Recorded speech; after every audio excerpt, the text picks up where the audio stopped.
डोलू डालू 2 सच्चा ईश्वर राजा अध्याय 1 DD21 निःशुल्क वेब उपन्यास अध्याय 1 DD21 डोलुओ महाद्वीप एक अज्ञात घाटी।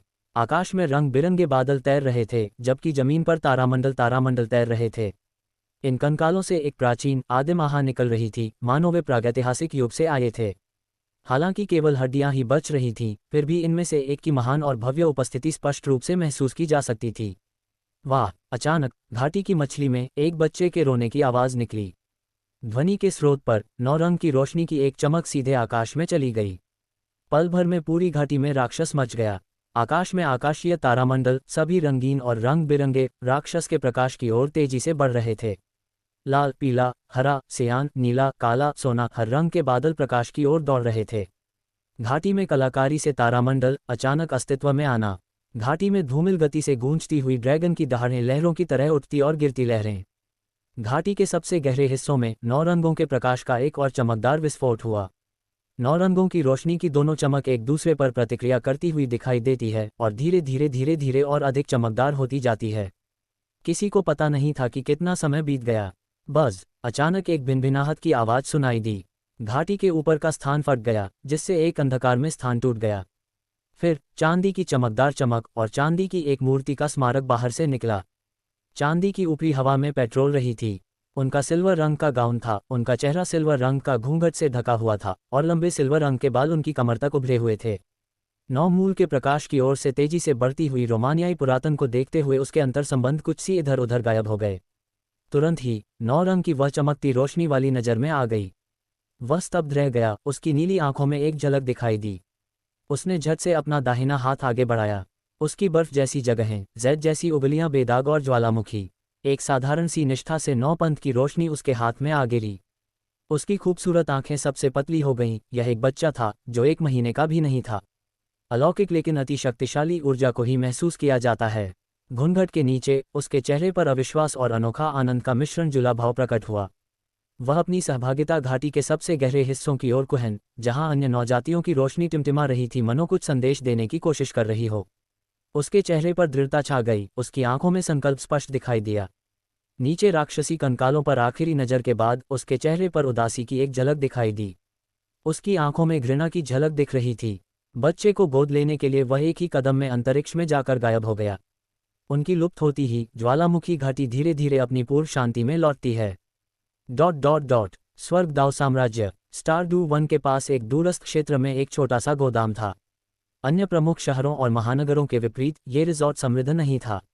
अधिकांश निवासी आम लोग थे और आसपास के कुलीन वर्ग के लोग बहुत कम थे। कस्बे के उत्तर पश्चिमी कोने में घरों का एक समूह था जहां कई आम लोग रहते थे। हफ हफ, एक संकरी गली में भारी सांसों की आवाज़ सुनाई दे रही थी। लगभग 6 साल का एक बच्चा एक बड़ा कड़ाहा लेकर गली से दौड़ रहा था। उस विशालकाय कड़ाही के नीचे बच्चे का शरीर छोटा सा लग रहा था, जिसे एक वयस्क भी हिला नहीं सकता था। फिर भी वह दृढ़ कदमों से लगातार दौड़ रहा था। उसके द्वारा उठाया गया प्रत्येक कदम जमीन पर स्पष्ट पदचिह्न छोड़ता था। ची टकराना। कई चक्कर लगाने के बाद बच्चा एक आंगन के सामने रुक गया। एक लात के साथ कसकर बंद दरवाजा खुल गया और दीवार से जोर से टकराया। बच्चा कड़ाही को आंगन के अंदर ले गया और उसे एक खुली जगह पर रख दिया। जब कड़ाही जमीन पर गिरी तो एक गहरी गड़गड़ाहट गूंजी, मानो स्वयं धरती कांप उठी हो, जो उसके भारी वजन का प्रमाण थी। बहुत थक गया हूँ, सुयू ने माथे से पसीना पोंछते हुए बुदबुदाया। उसका छोटा सा चेहरा लाल हो गया था। उस कड़ाहे का वजन 1000 पाउंड से अधिक था, जो एक सामान्य वयस्क के उठाने की क्षमता से कहीं अधिक था। हालांकि वह जन्म से ही अपार शक्ति से संपन्न था, फिर भी उसे उठाकर गली के 4-5 चक्कर लगाना उसके लिए एक थका देने वाला काम था। मैं पहले नहा लेता हूँ, अंकल तियान और आंटी भी जल्दी ही आ जाएंगे, सुयू ने मन ही मन बुदबुदाया और फिर अपने छोटे छोटे पैरों से दौड़कर घर के अंदर चला गया। अपने पसीने से तर शरीर की परवाह किए बिना उसने एक बर्तन में पानी गर्म किया और गर्म पानी से नहाने का आनंद लिया। गर्म पानी से धोने के बाद उसने अपने सिर पर ठंडे पानी का एक बेसिन डाला और तुरंत तरोताजा महसूस किया। साफ सफाई करने और नए कपड़े पहनने के बाद सुयू ने खुद को पूरी तरह से तरोताजा महसूस किया। रसोई से एक फल उठाते हुए सुयू उठकर दरवाजे से टिक गया। उसकी बड़ी काली आंखें उसकी उम्र से कहीं अधिक परिपक्वता और बुद्धिमत्ता से चमक रही थी। 6 साल हो गए हैं। मैं पहले ही 6 साल से डोलुओ महाद्वीप में रह रहा हूँ। सुयू ने मन ही मन आह भरी। जी हाँ, वह डोलुओ महाद्वीप का मूल निवासी नहीं था, वह यहाँ पर आकर बसा था। और सिर्फ उनकी आत्मा ही नहीं, उनका पूरा शरीर ही पार चला गया था। ऐसा लग रहा था मानो उसका पुनर्जन्म हुआ हो। डोलुओ महाद्वीप उसकी पिछली दुनिया से बिल्कुल अलग था। यहाँ ताकत ही सब कुछ थी। ताकतवर लोगों के पास सारी शक्ति थी और कमजोर लोग केवल गिड़गिड़ा सकते थे और दूसरों की दया पर निर्भर रह सकते थे। अदम्य शक्ति के बिना अपने भाग्य को नियंत्रित करने का कोई तरीका नहीं था। सबसे बुरी बात यह है कि ये डोलू डालू 2 की समयरेखा है। अगर ये पहली समयरेखा होती तो चीजें थोड़ी आसान हो सकती थीं। सुयू ने कड़वाहट से अपना सिर हिलाया। डोलू डालू 2 की समयरेखा में हर तरह के दानव, राक्षस और यहाँ तक कि देव राजा भी अनगिनत प्राणियों के भाग्य पर शासन करते थे। डोलू डालू 1 का युग भी अराजक था, लेकिन कम से कम उस समय दुष्ट आत्मा स्वामी हर जगह उत्पात नहीं मचा रहे थे। सुरक्षा व्यवस्था थोड़ी और बेहतर थी। इसके अलावा डोलू डालू 2 की समयरेखा में एक शक्तिशाली पृष्ठभूमि या प्रतिष्ठा के बिना प्रमुखता हासिल करना बेहद मुश्किल था। एक आम आदमी के लिए महानता हासिल करना 10,000 साल पहले की तुलना में भी कहीं अधिक कठिन था। आज अंकल तियान और आंटी बी मुझे मेरी मार्शल सोल को जागृत करने के लिए ले जा रहे हैं, लेकिन मैं एक पुनर्जन्म लेने वाला प्राणी हूँ, मुझे मार्शल सोल कहाँ से मिलेगी? सुयू की आंखों में चिंता की एक झलक दिखाई दी। डोलुओ महाद्वीप में हर किसी के पास एक मार्शल आत्मा होती थी, चाहे उनकी प्रतिभा या आत्मिक शक्ति कैसी भी हो। लेकिन उसके जैसे पुनर्जन्म लेने वाले व्यक्ति को युद्ध की आत्मा कहाँ से मिलेगी? और बिना शौर्य आत्मा के वह ऐसी दुनिया में कैसे जीवित रह पाएगा जहाँ शौर्य आत्माओं का राज हो? क्या वह अपनी जन्मजात ताकत पर भरोसा कर सकता था? उसे नहीं पता था कि वह इतनी अविश्वसनीय शक्ति के साथ क्यों पैदा हुआ था, लेकिन एक योद्धा आत्मा के बिना महान शक्ति भी बेकार थी। और हालांकि उनकी ताकत प्रभावशाली थी, लेकिन वह सभी बाधाओं को पार करने के लिए बिल्कुल भी पर्याप्त नहीं थी। एक शक्तिशाली सोल मास्टर का सामना करने पर भी सोल एल्डर की तो बात ही छोड़िए, वह हार जाएगा। केवल ताकत ही युद्ध क्षमता के बराबर नहीं थी। आखिरकार ताकत युद्ध क्षमता निर्धारित करने वाला सिर्फ एक कारक है। डोलुओ महाद्वीप में युद्ध शक्ति काफी हद तक किसी व्यक्ति की मार्शल आत्मा और आत्मा शक्ति साधना की ताकत से निर्धारित होती है। काश मेरे पास कोई सिस्टम होता। सुयू ने सोच में डूबी हुई अवस्था में फल का एक बड़ा टुकड़ा खाया। एक पुनर्जन्म लेने वाले व्यक्ति के रूप में बिना किसी तरक्की या सफलता की कुंजी के आगे बढ़ना वास्तव में बहुत मुश्किल होगा, विशेषकर रहस्यमय प्राणियों और शक्तिशाली शक्तियों से भरी दुनिया में बिना ताकत के आगे बढ़ना लगभग असंभव होगा। डिंग, मेजबान की युद्ध आत्मा जागृत होने का संकेत मिल रहा है। सिस्टम आधिकारिक तौर पर शुरू हो रहा है। सुयू अभी विलाप कर ही रहा था कि अचानक उसके मन में एक ठंडी आवाज गूंजी, जिससे वह चौंक गया। फल उसके हाथ से गिरकर दूर जा गिरा। क्या? सुयू ने गुस्से में बड़बड़ाए बिना नहीं रह सका, उसके चेहरे पर हैरानी के भाव झलक रहे थे। प्रणाली मेजबान, मैं यहाँ हूँ। ठंडी आवाज धीरे से गूंजी, जिससे अविश्वास में डूबा हुआ सुयू होश में आ गया। अरे नहीं, ये तो कोई सिस्टम है। मुझे पता था, मुझ जैसे पुनर्जन्म लेने वाले के पास सोने की उंगली कैसे नहीं हो सकती। आखिरकार सुयू, किस्मत का ये साथ मुझ पर ही पड़ा है। सुयू जोर से हंस पड़ा। भविष्य को लेकर उसकी सारी चिंताएं पल भर में गायब हो गई। सुयू ने उत्साह को खुद पर हावी नहीं होने दिया और जल्दी से खुद को संभालते हुए पूछा, सिस्टम, तुम्हारे पास कौन कौन से फंक्शन हैं? क्या ये खोज आधारित है या उपलब्धि आधारित, या फिर मैं बस लेट जाऊं और इनाम पाऊं? सुयू की आंखों में जिज्ञासा की चमक थी। अपने पिछले जीवन में एक सच्चे ओटाकू होने के नाते उन्होंने अनगिनत वेब उपन्यास पढ़े थे और वे जानते थे कि ये सिस्टम कैसे काम करते हैं। बेशक उनका पसंदीदा प्रकार वह था जिसमें आप बस लेट सकते थे और पुरस्कार प्राप्त कर सकते थे। क्यों? क्योंकि यह आसान था। लेटकर ताकत हासिल करना आलसी लोगों का सबसे बड़ा सपना होता था। इस सिस्टम को सबसे मजबूत चेक इन सिस्टम कहा जाता है। जब तक होस्ट प्रतिदिन चेक इन करता रहेगा, आपको पुरस्कार मिलते रहेंगे। इसके अतिरिक्त साप्ताहिक चेक इन, मासिक चेक इन, वार्षिक चेक इन और वर्षगांठ चेक इन भी उपलब्ध हैं। इनके लिए पुरस्कार और भी अधिक आकर्षक हैं। हालांकि होस्ट को प्रतिदिन बिना किसी रुकावट के चेक इन करना होगा। यदि आप एक दिन भी चूक जाते हैं तो गिनती रीसेट हो जाएगी। सिस्टम में एक random check in task feature भी शामिल है। कभी कभी ये होस्ट को विशिष्ट स्थानों पर चेक इन करने के लिए रैंडम टास्क जारी करेगा। सफल चेक इन करने पर भरपूर पुरस्कार मिलेंगे। समझ गया। सुयू ने सिर हिलाया और सिस्टम के कार्यों की बुनियादी समझ हासिल कर ली। वह चेक इन सिस्टम से भी परिचित था और मुझे किस तरह के पुरस्कार मिल सकते हैं? सू यू ने उत्सुकता से पूछा। यही वह चीज़ थी जिसकी उसे सबसे ज़्यादा परवाह थी। पुरस्कार सभी क्षेत्रों को कवर करते हैं। मेज़बान जो कुछ भी कल्पना कर सकता है, सिस्टम उसे उपलब्ध कराता है। वास्तव में, इतनी हिम्मत? तो फिर क्यों ना आप मुझे लिमिटलेस और 6 आइज़ दे ताकि मैं आपकी शक्ति का परीक्षण कर सकूं? सू यू को संदेह था। प्रणाली, आपके पास यह नहीं है ना? सू यू ने आंखें घुमाते हुए आगे कहा, तो फिर शेरिंगन या हाकी के बारे में क्या ख्याल है? जितनी ज़्यादा आंखें होंगी, उतना ही बेहतर नज़रिया होगा, है ना?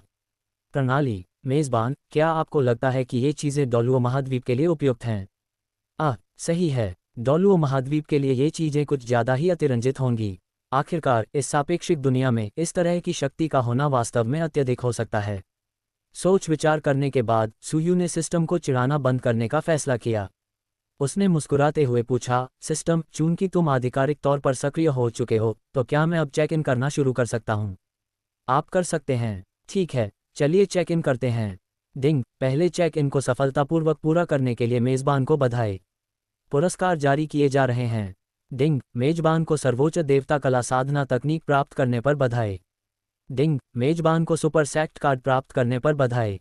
डिंग, मेजबान को 10 मिलियन सोने के आत्मा सिक्के प्राप्त करने पर बधाई। सिस्टम की यांत्रिक और ठंडी आवाज लगातार गूंजती रही, जिससे सुयू चौकन्ना हो गया। सर्वोच्च देवता कला, एक दिव्य साधना तकनीक, भव्य और धार्मिक। इसमें 18 परतें हैं, जिनमें से प्रत्येक की अपनी अनूठी क्षमताएं हैं। गहन और रहस्यमय, असीम चमत्कारों से परिपूर्ण। सुपर सैक्ट कार्ड, इस कार्ड का उपयोग करके मेजबान 0 से 1 सुपर सैक्ट का निर्माण कर सकता है, जिसकी शक्ति महाद्वीप की शीर्ष शक्तियों के बराबर होगी। 10 मिलियन सोने के आत्मा के सिक्के। सिस्टम के विवरण को देखकर सुयू की आंखों में उत्साह की चमक आ गई। एक साधना तकनीक और एक श्रेष्ठ संप्रदाय। उन्हें पूरी तरह से यकीन नहीं था कि यह सर्वोच्च देवता कला कितनी शक्तिशाली थी, लेकिन इसके विवरण से ऐसा प्रतीत होता था कि यह रहस्यमय स्वर तकनीक से कहीं अधिक उन्नत थी। रहस्यमयी स्वर तकनीक में इतनी अनूठी क्षमताएं नहीं थीं। इस स्तर पर यह तकनीक निस्संदेह उसके लिए अत्यंत उपयुक्त थी। जहां तक सुपर सैक्ट कार्ड की बात है, वह एक अविश्वसनीय रूप से मूल्यवान खजाना था। डोलू डालू 2 की समय रेखा में मानव जगत में महाशक्तियों के रूप में कही जा सकने वाली एकमात्र ताकतें Shrek Academy, Clear Sky Body Sector, Illustrious Virtue Hall, Holy Spirit Cult और कुछ अन्य जगहें हैं। ये सुपर सैक्ट कार्ड डिलिन सुयू को एक उच्च वैज्ञानिक पृष्ठभूमि प्रदान करता है। आखिरकार, डोलू डालू 2 की समय रेखा में एक ठोस पृष्ठभूमि के बिना दुनिया पर अपनी छाप छोड़ने की कोशिश करना असुविधाजनक रूप से कठिन था। एक महाशक्ति संप्रदाय के संरक्षण में सुयू के पास अब एक भूमिका निभाने के लिए सक्रिय किया गया है, जो कि एक मोहरा बनने के लिए है। जहां तक 10 मिलियन सोने के सोल सिक्कों की बात है, उस पर विस्तार से प्रस्ताव की कोई आवश्यकता नहीं थी। पैसा हो तो सब कुछ बेकार रूप से दिखाया जाता है। इसके बिना कुछ भी नहीं हो पाता। धन का महत्व कभी भी संदेह से दूर नहीं है। तीसरे बहुमूल्य पुरस्कार हाथ में देखकर सुयू नेचुरल रूप से बहुत खुश थी, लेकिन फिर भी उसके चेहरे पर हल्की सी शिकन थी। सिस्टम, मार्शल सोल क्यों नहीं था? एक वीर आत्मा के बिना उसे कितनी भी वस्तुएं मिलें, वे किसी काम की नहीं होंगी। डोलुओ महाद्वीप में इसके व्यक्तित्व से प्रभावित होकर किसी को भी मजबूत होने के लिए आत्मा के स्वर की आवश्यकता थी। अन्यथा, यदि उसकी साधना तकनीक किसी भी गतिरोध पर है, तो भी वह आगे नहीं बढ़ पाती है। मार्शल के बिना साधना तकनीक भी बहुत उपयोगी होगी। मेज़बान के पास पहले से ही एक मार्शल आत्मा है। क्या कहा तुमने? सुयू चौंका दिया। तुम कह रहे हो कि मेरे पास मार्शल सोल है? लेकिन वह तो पुनर्जन्म लेने वाला था। उसका निकटतम प्रकाशमान आत्मा कैसे हो सकती थी? क्या तुमने ये किया? सुयू के दिमाग में विचारों की दौड़ शुरू हो गई, मानो उसने कुछ समझ लिया हो। अंततः सिस्टम ने कहा कि यह आधिकारिक तौर पर शुरू हो रहा है, न कि होस्ट से बंधन हो रहा है। इसका मतलब यह था कि यह प्रणाली बहुत पहले ही बंद हो गई थी। मेज़बान इसे इस तरह से समझ सकता है। सिस्टम ने उत्तर दिया। सुयू, ठीक है, धन्यवाद। भले ही मुझसे नहीं पता कि तुम मुझसे क्यों जुड़े हो, फिर भी मैं युवा अदा करता हूँ।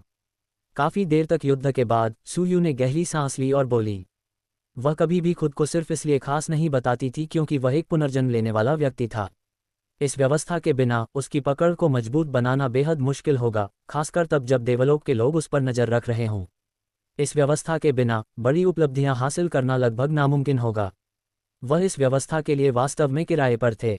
जहां तक किसी की भी तरह की स्कीम की थ्योरी की बात है, उन्होंने इसके बारे में सोचा ही नहीं था, और किसी भी तरह की थ्योरी की जरूरत भी नहीं थी। अगर इस व्यवस्था का कोई छिपा हुआ मकसद भी होता है, तो वह इसके बारे में क्या कर सकता है?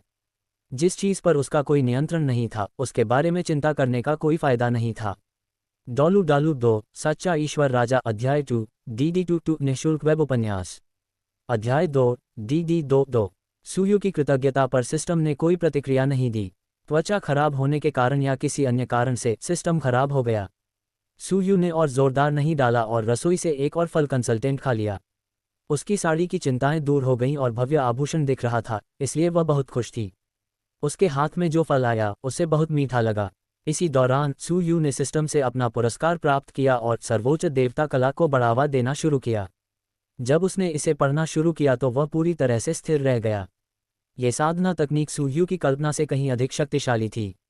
ग्रंथ के अनुसार पहले 9 स्तर लगभग एक सोल मास्टर की शक्ति के बराबर थे, जो 1 डिग्री प्राप्त दुलुओं तक हासिल करते थे। 10वें स्तर से आगे ये देवताओं के स्तर तक पहुंचा गया था। इसके बाद यह उत्तरोत्तर रहस्यमयी घटना थी और सामान्य मार्शल आर्ट क्लास की सीमा को पार कर गया था। यह आश्चर्यजनक है, सुयू ने अपना फल खत्म करते हुए उत्साह से कहा और तुरंत अपने मन में मौजूद का पालन करते हुए खेती शुरू कर दी। एक प्रणाली होने का यह एक लाभ था। आप जिस व्यक्ति के रूप में भी हैं, जिसने अपने जीवन में कभी एक दिन भी साधना नहीं की थी, आसानी से साधना के मार्ग का पता लगाया जा सकता था। कुछ ही समय में उन्होंने ध्यान का एक पूरा चक्र पूरा कर लिया और उनके शरीर में आत्मिक शक्ति के अंश प्रकट होने लगे। सुयू का शरीर बलवान था, जिसमें बहुत काम कलाकृतियां थीं और उसकी नासें ऑपरेट और अवरुद्ध नहीं थीं। आखिरकार वह बचपन से ही अच्छा खान पान था। ये सब अंकल तियान की बदकिस्मती संभव हुई, जो अक्सर उसके लिए दुर्लभ खाद्य पदार्थ थे। जब भी वह उन्हें खाता था तो उन्हें अपने शरीर में एक सुखद गर्माहट का अनुभव होता था। उन्हें संदेह था कि ये वस्तुएं अत्यंत प्राकृतिक वस्तुएं हैं। अब जब उसने साधना शुरू कर दी थी तो इस मजबूत शिक्षण के लाभ स्पष्ट हो गए थे। साधना का उनका पहला अनुभव अद्भुत था। जैसे ही उसके अंगों और पिंडों में गर्म धारा प्रवाहित होती है, सुयू को ये भावना बेहद सुखद लगती है। देखते ही देखते 1 घंटा चला गया। सुयू अपने अभ्यास में मग्न था। सभी बाहरी चरणों की आहट दी गई, आवाज़ तेज हो गई, मूल अभिनय किया गया और साफ देखा गया। यदि यह पुराना युग घटित होता तो शायद उसे भी पता नहीं चलता, लेकिन अब वह इसे पूरी तरह से स्पष्टता से सुन सकता था। ध्यान से जागते हुए सुयू ने ताली बजाए और उठ खड़ा हुआ। तब तक कदमों की आहट बंद हो गई थी और दरवाजे के बाहर 2 मंजिलें दिखाई देती थीं। एक पुरुष था और दूसरी स्त्री। वह आदमी लंबा था, लगभग 2 मीटर लंबा, काले कपड़े पहने, गंभीर और प्रभावशाली व्यक्तित्व वाला। उसके कंधे तक लंबे काले बाल थे, जिसमें एक सुनहरी लत थी, बेहद आकर्षक। महिला ने हरे रंग की पोशाक वाली पोशाक पहनी हुई थी। उसकी गोरी त्वचा और कोमल टांगों से सौम्य और प्यारी आभा दिख रही थी। उन्हें देखते ही सुयू की खुशी से चमक उठी। चाचा तियां, चाची भी, उसने चिल्लाकर हौसला बढ़ाया। दोनों आंगन में दाखिल हुए। भद्र महिला आंटी बी ने धीरे से मुस्कुराते हुए कुछ कदम आगे बढ़ाए और अपना पतला हाथ सुयू के सिर पर रख दिया। क्या तुम बहुत देर से इंतजार कर रहे हो? उसने उसके बालों को सहलाते हुए पूछा। बिल्कुल नहीं, मैंने अभी अभी अपना वर्कआउट खत्म किया है, सुयू ने मुस्कुराते हुए जवाब दिया। पुनर्जन्म के बाद से ये दोनों उसकी देखभाल करते आ रहे थे। दिल ही दिल में वह उन्हें परिवार का हिस्सा मानता था। हालांकि उसे थोड़ा सा आभास था कि वे साधारण लोग नहीं हैं, पर इससे कोई फर्क नहीं पड़ता था। उन्होंने ही तो उसका पालन पोषण किया था। उसे पालने पोसने के लिए उनका आभार स्वर्ग से भी बड़ा था। क्या आपने खाना खा लिया? मैंने खाना खा लिया है, सुयू ने सिर हिलाते हुए कहा। नाश्ते के लिए 2 फल ही काफ़ी थे। तो फिर चलिए काम की बात करते हैं, अंकल तियान ने बीच में टोकते हुए कहा। अब तुम 6 साल के हो गए हो और तुम्हारे लिए अपनी युद्ध कला को जागृत करने का समय आ गया है। मेरे साथ आओ। वह आदमी मुड़ा और दरवाजे की ओर चलने लगा और सुयू भी जल्दी से उसके पीछे पीछे चलने लगी। तीनों घर से बाहर निकले और जल्द ही गली से बाहर आ गए। ये बहुत धीमा है, चाचा तियान ने टिप्पणी की। सुयू को एक हाथ से उठाकर हवा के झोंके की तरह वे पल भर में गायब हो गए। ... कुछ ही पलों में वे शहर से निकलकर एक सुनसान घाटी में पहुंच गए। ये देखते हुए कि आपकी मार्शल सोल जागृति काफ़ी हलचल मचा सकती है, मैंने जानबूझकर एक एकांत जगह चुनी है, अंकल तियान ने समझाया। ओह, सुयू ने अपना सिर खुजाया, जिससे पता चला कि वह समझ गया है। अंकल तियान ने उसकी ओर एक नज़र डाली और प्रकाश की एक चमक के साथ 6 सुनहरे पत्थर प्रकट किए। उन्हें व्यवस्थित करने के बाद अंकल तियान ने एक मुद्रा बनाई और एक सुनहरा 6 नुकीला तारामंडल प्रकट हुआ। ये तारामंडल जटिल, रहस्यमय प्रतीकों से ढका हुआ था और एक विचित्र और अद्भुत शक्ति से परिपूर्ण था। फॉर्मेशन में कदम रखो, अंकल तियान ने निर्देश दिया। सुयू ने तुरंत आदेश का पालन किया और उस घेरे में प्रवेश कर गया। अगले ही पल चाचा तियान के शरीर से एक जबरदस्त आभा निकली और उनके पीछे एक काला अजगर कुंडली मारकर बैठा हुआ प्रतीत हुआ। अजगर की सुनहरी आंखें थीं और उससे एक ऐसी भव्यता झलक रही थी जो रूह कंपा देने वाली थी। शुरू करना। अंकल तियान की जोरदार आवाज के साथ 6 कोनों वाला तारामंडल तेजी से चमक उठा और एक सुनहरी दीवार में बदल गया जिसने सुयू को पूरी तरह से घेर लिया। उसके शरीर में छोटी छोटी सुनहरी रोशनी फैलने लगी जिससे उसके भीतर की सबसे गहरी शक्ति जागृत हो उठी। मुझे आश्चर्य है कि मेरी युद्ध आत्मा क्या होगी, सुयू ने मन ही मन सोचा। कुछ ही क्षणों में जैसे ही सुनहरी रोशनी उसके शरीर में प्रवाहित होने लगी, उसके भीतर कुछ हलचल हुई। उसके शरीर से 9 रंगों की चकाचौंध भरी रोशनी फूट पड़ी। उसके दाहिने हाथ के ऊपर एक वर्गाकार वस्तु मंडरा रही थी जिससे एक प्राचीन और आदिम ऊर्जा निकल रही थी, मानो वह किसी बीते युग से आए हो। उस वस्तु के चारों ओर 9 रंगों का एक अजगर लिपटा हुआ था जो बेहद प्रभावशाली और राजसी था। जैसे ही यह प्रकट हुआ, इसने प्रभुत्व की एक जबरदस्त आभा बिखेरी, मानो ये हर चीज पर शासन करता हो। आकाश में मौसम में अचानक बदलाव आया और एक प्रेतवादित 9 रंगों वाला अजगर उस वस्तु के चारों ओर चक्कर लगाने के बाद आकाश में उड़ गया। गर्जन। आकाश में एक भयंकर गर्जना गूंजी जिससे पूरे महाद्वीप में भारी उथल पुथल मच गई। सभी प्रमुख आत्मा प्राणी वनों में आत्मा प्राणी सामूहिक रूप से भय से कांपते हुए जमीन पर झुक गए। यहाँ तक कि उच्च स्तरीय आत्मा प्राणी भी भयभीत थे। इस बीच मानव जगत के शीर्ष शक्तिशाली लोगों में से कई के चेहरे पर हैरानी के भाव थे, उनकी आंखें जिज्ञासा से भरी हुई थीं। श्रेक अकादमी में सागर देवता मंडप के अंदर एक कुर्सी पर लेटा हुआ एक बूढ़ा व्यक्ति अचेतन रूप से खड़ा हो गया। सुनहरी रोशनी फूट पड़ी और आकाश में एक सफेद अजगर प्रकट हुआ जिसने जोरदार दहाड़ लगाए। अनंत प्रकाश की शक्ति ने पूरे सागर देवता द्वीप को घेर लिया। हेवन 2 साम्राज्य में एक अज्ञात स्थान पर आकाश काला पड़ने लगा और दबाव से भरी एक ड्रैगन की दहाड़ हवा में गूंज उठी। स्टार 2-1 की गहराई में एक चांदी जैसी आकृति ने धीरे धीरे अपनी आंखें खोलीं जिससे रहस्यमय और उदात्त बैंगनी रंग की पुतलियां दिखाई दीं। क्या ये जागृत हो गया है? freewebnovel.com। अंधेरे में एक धीमी सी गुनगुनाहट सुनाई दे रही थी। घाटी में सुयू से 9 रंगों की अनगिनत किरणें बाहर की ओर फैल गईं और धीरे धीरे पूरे क्षेत्र को अपनी चपेट में ले लिया। कुछ ही समय में पूरी घाटी 9 रंगों के प्रकाश की दीप्तिमान चमक से नहा गई। सुयू से कुछ ही दूरी पर हल्के हरे रंग की पोशाक पहने वह भद्र महिला कुछ असहज सी लग रही थी। उसकी कोमल आंखें थोड़ी सी झपकी जिनमें कोमलता और विस्मय का मिश्रण झलक रहा था। उसके बगल में खड़े काले वस्त्रधारी व्यक्ति की प्रतिक्रिया और भी तीव्र थी। उसका शरीर थोड़ा कांप रहा था और उसके गंभीर प्रभावशाली चेहरे पर अनियंत्रित उत्तेजना झलक रही थी। उसकी मुट्ठियां इतनी कसकर भींची हुई थीं कि उसकी उंगलियों के जोड़ सफ़ेद पड़ गए थे। अपने अंदर व्याप्त अत्यधिक ईश्वरीय दमन के बावजूद उसकी सुनहरी आंखें जोश से भरी हुई थीं। उसकी रगों में बहता खून समर्पण की भावना से ओतप्रोत हो गया। अपनी ताकत से वह इस प्रवृत्ति का विरोध कर सकता था, लेकिन इसके बजाय वह एक घुटने पर बैठ गया और अपने कभी गर्व से भरे सिर को पूर्ण समर्पण में झुका लिया। उसके इस कृत्य को देखकर उसके बगल में बैठी महिला चौंक गई। हालांकि उसकी ओर एक नज़र डालने के बाद उसने अपने होंठ दबाए, एक पल के लिए हिचकिचाए और फिर घुटनों के बल बैठ गई। 9 रंगों की रोशनी में लिपटा हुआ सुयू बाहर हो रही घटनाओं से पूरी तरह बेखबर था। उसे बस अपने शरीर में एक गर्म धारा का प्रवाह महसूस हो रहा था जो उसे सुकून से भर रही थी।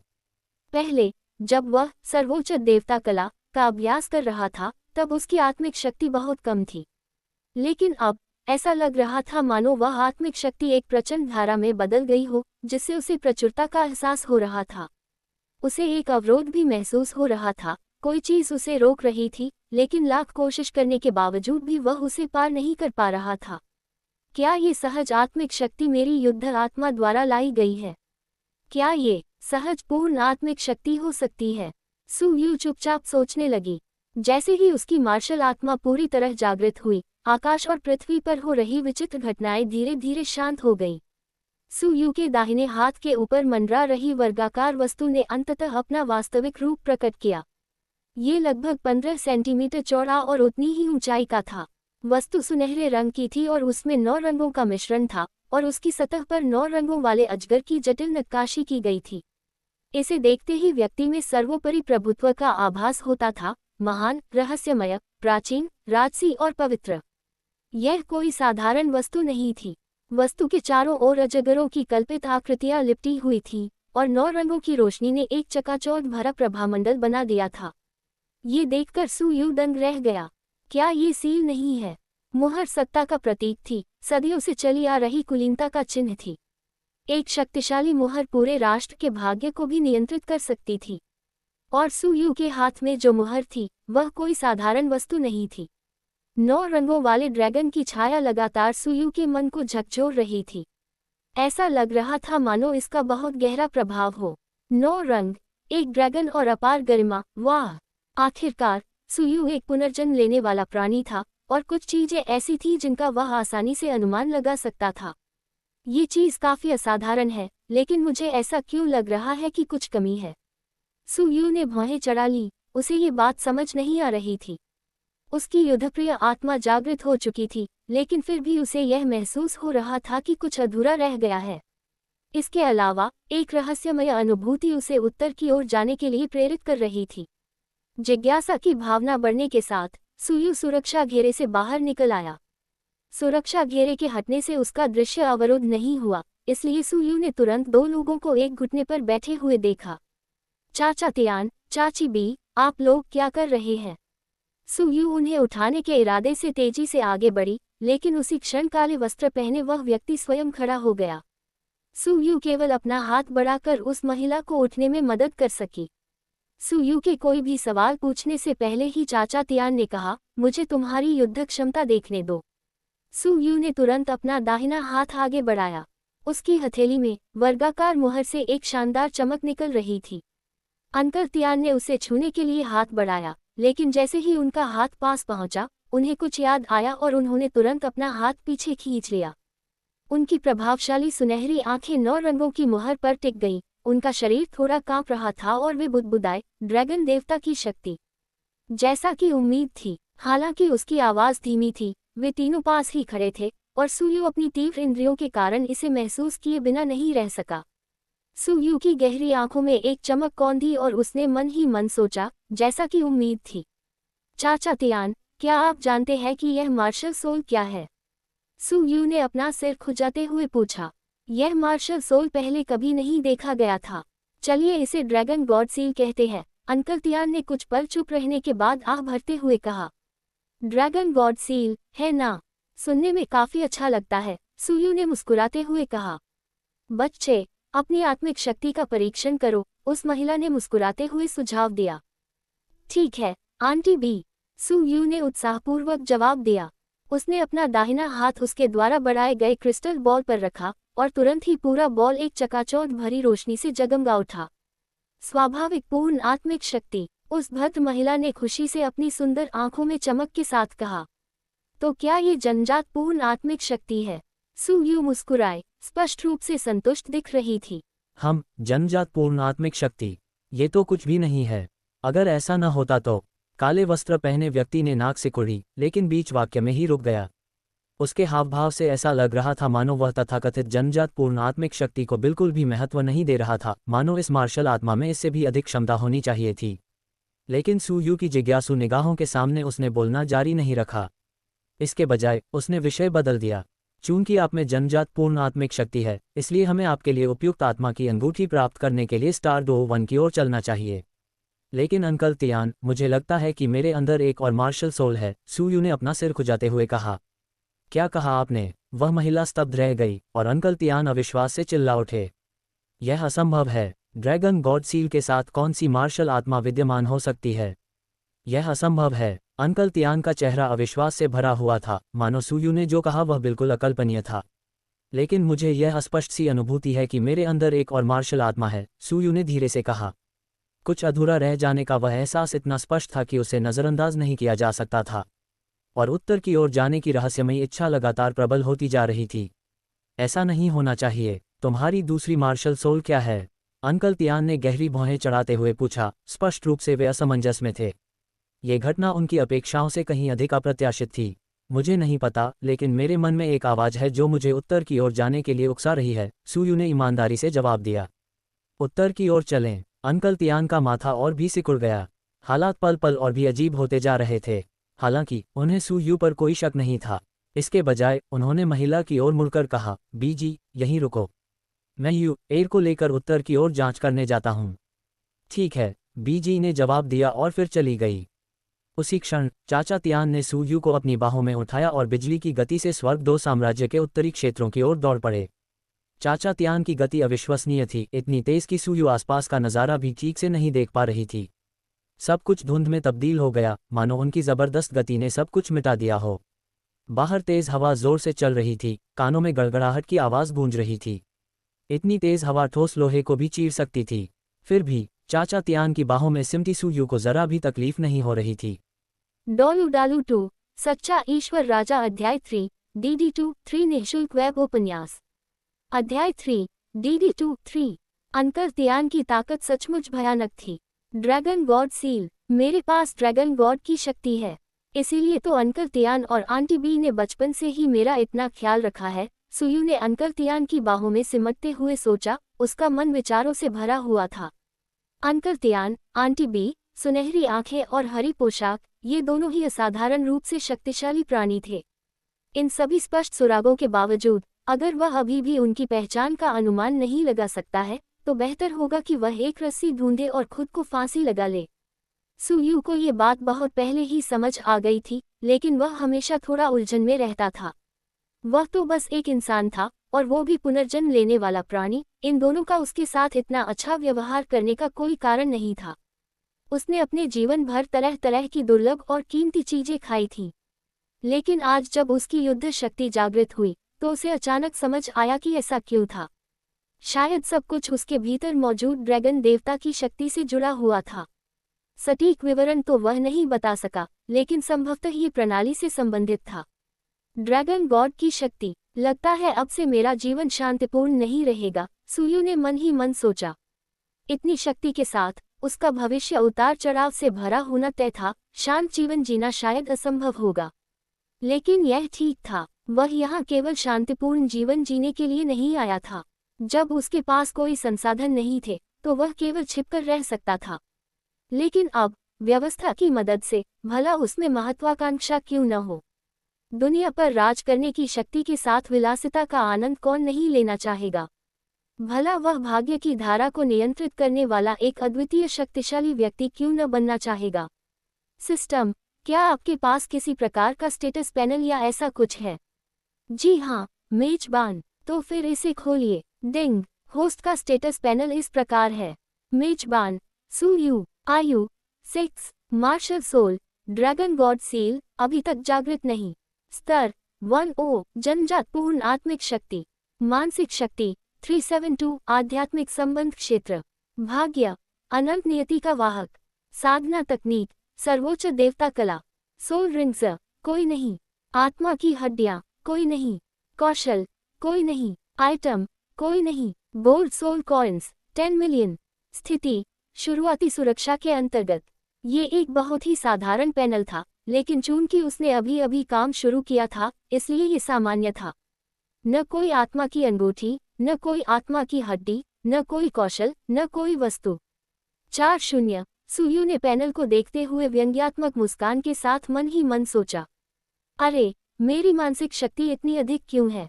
सुयू आश्चर्यचकित था। उसकी मानसिक शक्ति प्रभावशाली 372 थी, जो उसे आत्मा संपर्क क्षेत्र में रखती थी।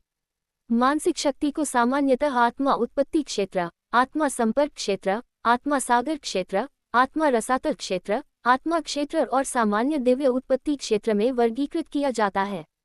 आत्मा उत्पत्ति क्षेत्र 0 to 100, आत्मा संबंध क्षेत्र 100 to 500, आत्मा सागर क्षेत्र 500 5000, आत्मा रसातल क्षेत्र 5000 2000, आत्मा क्षेत्र 2000 5000, साधारण दिव्य उत्पत्ति क्षेत्र 50,000 से अधिक।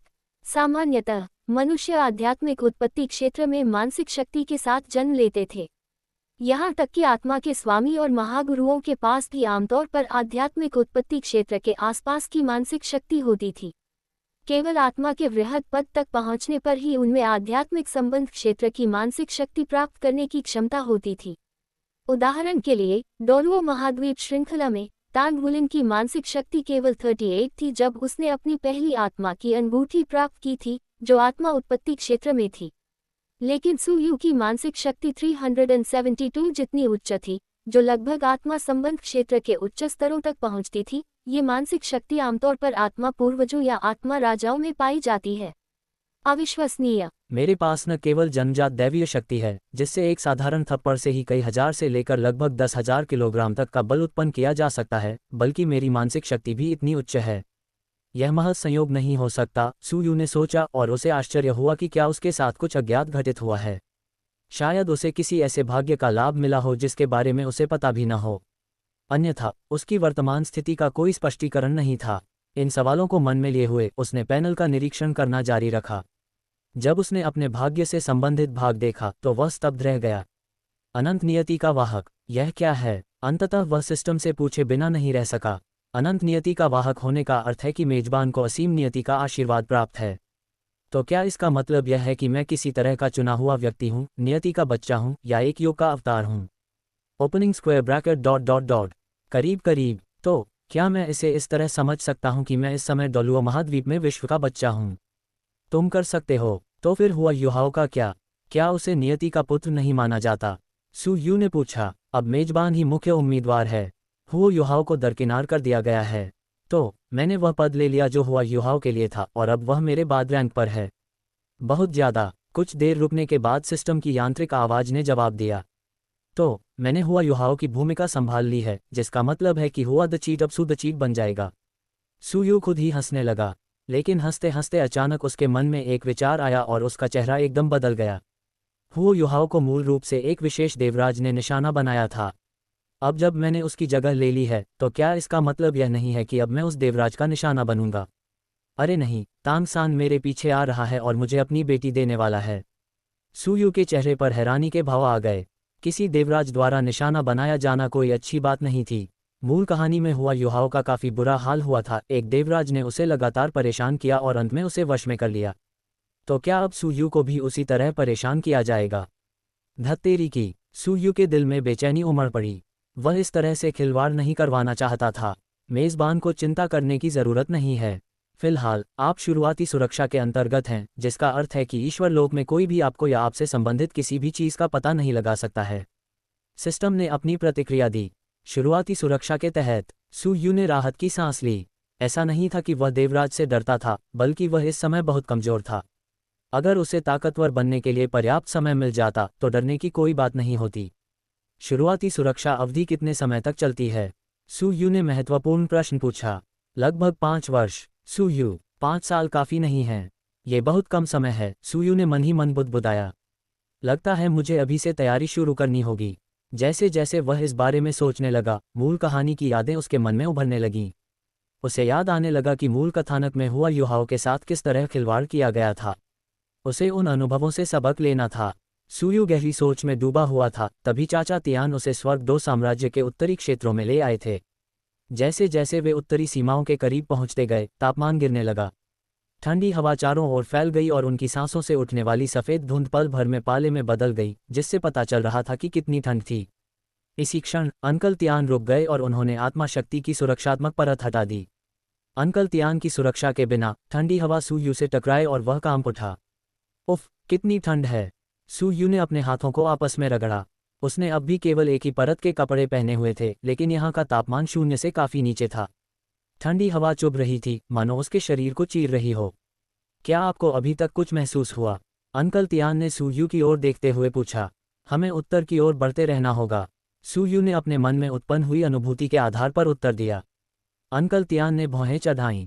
और उत्तर की ओर? वह तो सुदूर उत्तरी हिमक्षेत्र होगा। ऐसी बर्फीली भूमि में जागना। क्या ऐसा हो सकता है कि आपकी युद्ध आत्मा बर्फ गुण वाली हो? चाचा तियान ने अनुमान लगाया। यह शायद, मुझे भी यकीन नहीं है, सू यू ने हंसते हुए कहा। उसे भला कैसे पता चल सकता था कि उसकी अगली मार्शल सोल कौन सी होगी? सू यू की प्रतिक्रिया सुनकर चाचा तियान ने सिर हिलाया और कहा, तो फिर चलिए सुदूर उत्तर की ओर बढ़ते हैं। फिर सू यू के लाल गालों को देखकर अंकल तियान ने अपनी भौहें ऊपर उठाईं। ठंड लग रही है, मैं इसे संभाल सकता हूँ। freewebnovel.com। सू यू मुस्कुराया। हालांकि वे अभी तक सुदूर उत्तर तक नहीं पहुंचे थे, लेकिन तापमान इतना ठंडा था कि पानी पल भर में जम जाता था। एक आम इंसान के लिए, चाहे उसने सर्दियों के मोटे कपड़े ही क्यों न पहने हो, ठंड असहनीय होगी। लेकिन सू यू अपनी असाधारण शारीरिक क्षमता और आत्मिक शक्ति के संरक्षण के कारण फिलहाल ठंड सहन कर सकता था। ये ठीक नहीं है। सुदूर उत्तर में तापमान यहाँ से कहीं अधिक ठंडा होता है, अंकल तियान ने गंभीरता से कहा। आप अपनी वर्तमान स्थिति में उस जगह पर कदम भी नहीं रख सकते। वहाँ की ठंड आपकी जान ले सकती है। ये कोट पहन लो। मैं अपनी आत्मिक शक्ति से तुम्हारी रक्षा कर सकता हूँ, लेकिन अगर कुछ अप्रत्याशित हो जाता है, तो हो सकता है कि मैं समय पर तुम्हारी देखभाल न कर पाऊँ। अति उत्तर में अपने खतरे हैं। अगर मेरी आत्मिक शक्ति से मिलने वाली सुरक्षा विफल हो जाती है, तो अत्यधिक ठंड ही आपकी जान ले सकती है। अंकल तियान का लहजा गंभीर था। ऐसा लगता था कि वे भी सुदूर उत्तर को कम आंकने की हिम्मत नहीं करते थे। बोलते बोलते अंकल तियान ने एक चमकीले लाल रंग का फर कोट निकाला और सुयू को दे दिया। वह कोट बेहद खूबसूरती से बनाया गया था, मानो कला का एक नमूना हो। उसका चमकीला लाल फर झिलमिला रहा था और हल्की गर्माहट बिखेर रहा था। सुयू ने कोट स्वीकार किया और तुरंत उसे पहन लिया, अपने चारों ओर कसकर लपेट लिया। आश्चर्यजनक रूप से, हालांकि कोट बड़ा लग रहा था, पहनने के बाद वह सुयू पर बिल्कुल फिट बैठ गया और भारी भी नहीं लगा। बेल्ट बांधने के बाद सुयू ने अपने पूरे शरीर में एक गर्म सनसनी फैलते हुए महसूस की, जो अविश्वसनीय रूप से आरामदायक थी। बाहर की ठंडी हवा कोट द्वारा पूरी तरह से अवरुद्ध प्रतीत हो रही थी, किसी भी दरार से कोई हवा अंदर नहीं आ रही थी। सुयू तुरंत समझ गया कि यह कोई साधारण वस्त्र नहीं था। इसकी गुणवत्ता के आधार पर यह संभवतः 10,000 वर्ष से अधिक पुराने अग्नि तत्व वाले आत्मा प्राणी के जानवर की खाल से बना था। उसे यह नहीं पता था कि इस कोट का मूल्य उसके अनुमान से भी कहीं अधिक था। ये किसी 10,000 साल पुराने आत्मा प्राणी के फर जैसा कुछ नहीं था। चलो चलते रहते हैं। सुयू को ठीक से कपड़े पहने देखकर चाचा तियान ने हल्के से सिर हिलाया और उसे उत्तर की ओर ले गए। कुछ ही देर में उनके सामने का पूरा इलाका बर्फ की विशाल चादर में तब्दील हो गया। जिधर भी नजर जाती, बर्फ के सिवा कुछ नहीं दिखता था। बर्फ से ढकी जमीन पर चलते हुए हर कदम के साथ बर्फ के टूटने की आवाज गूंज रही थी। यह आवाज उनके पैरों के गहरे बर्फ में धंसने से आ रही थी। अब जबकि वे आधिकारिक तौर पर सुदूर उत्तर में पहुंच चुके थे, तापमान और भी गिर गया था। जैसे जैसे वे आगे बढ़ते गए, जमीन पर बर्फ गहरी होती गई, अंततः घुटनों तक पहुंच गई। मोटे अनुमान के अनुसार वे आधे दिन से अधिक समय से पैदल चल रहे थे और पहले ही सुदूर उत्तर में 200 मील से अधिक की दूरी तय कर चुके थे। रास्ते में उनका सामना कुछ आत्मा राक्षसों से हुआ, लेकिन अंकल तियान ने बड़ी आसानी से उनका सामना किया। 10 मीटर से भी ऊंचे एक विशालकाय बर्फीले भालू को भगाने के बाद अंकल तियान ने सुयू की ओर देखकर पूछा, अब कैसा लग रहा है? यह एहसास और स्पष्ट होता जा रहा है। ऐसा लगता है कि हमारा गंतव्य बहुत भीतर है, सुयू ने दूर की ओर इशारा करते हुए कहा। अति उत्तर का मुख्य क्षेत्र। अंकल तियान की सुनहरी आंखों में एक चमक दिखाई दी। क्या यह उनके सबसे गहरे हिस्से में थी? कुछ देर सोचने के बाद अंकल तियान ने कहा, चूंकि आप सटीक स्थान का पता लगा सकते हैं, तो आइए अब और समय बर्बाद न करें। सीधे मूल मुद्दे पर। इतना कहते ही चाचा तियान ने सुयू को पकड़ा और आसमान में उड़ गए। इस बार वे हवा की तरह तेजी से आगे बढ़े। उनके आसपास सब कुछ धुंधला हो गया और हवा की तेज आवाज उनके कानों में गूंजने लगी। 15 मिनट से भी कम समय में अंकल तियान रुक गए। सुयू ने बाहर झांका और देखा कि इस जगह की रोशनी विकृत थी। ऊपर आकाश में एक सुंदर चमकदार 7 रंगों का प्रभामंडल जगमगा रहा था। जमीन पर बर्फ के टुकड़े बर्फ की तरह सख्त थे। जब हवा चलती थी तो बर्फीले पाउडर की परतें उड़कर हवा में चक्कर लगाती थीं। हम अब सुदूर उत्तर के केंद्र में हैं। क्या आपको कुछ महसूस हो रहा है? अंकल तियान ने पूछा। सुयू ने सिर हिलाया और अंकल तियान की बाहों से कूद गया। उसके दिल में उठ रही अनुभूति अब पहले से कहीं अधिक स्पष्ट थी।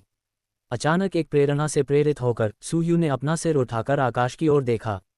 जैसे ही उसने ऐसा किया, मौसम में जबरदस्त बदलाव आ गया। आकाश चकाचौंध भरी बर्फीली नीली रोशनी से जगमगा उठा और पहले धुंधला दिख रहा प्रकाश स्पष्ट और साफ हो गया। हवा में फैली बर्फीली धूल की परतें एक अदृश्य शक्ति द्वारा छंट गईं, जिससे क्रिस्टल की तरह साफ नीलमणि जैसा आकाश दिखाई देने लगा। फिर आकाश में एक गहरा भंवर प्रकट हुआ, जिससे स्वर्ग और पृथ्वी की शक्तियां बुरी तरह कांप उठीं। सैकड़ों मील के दायरे में फैला पूरा क्षेत्र इस जबरदस्त उपस्थिति से घिर गया। अंकल तियान तुरंत सतर्क हो गए। उनका चेहरा गंभीर हो गया क्योंकि उन्होंने अपने आसपास की हर चीज का अवलोकन किया। गरज उठी और हवा जोर से चलने लगी। भंवर की गहराई से एक तेज रोशनी संघनित होने लगी। अंत में बर्फीली नीली रोशनी की एक किरण भंवर से निकली और सुयू के माथे पर जा लगी।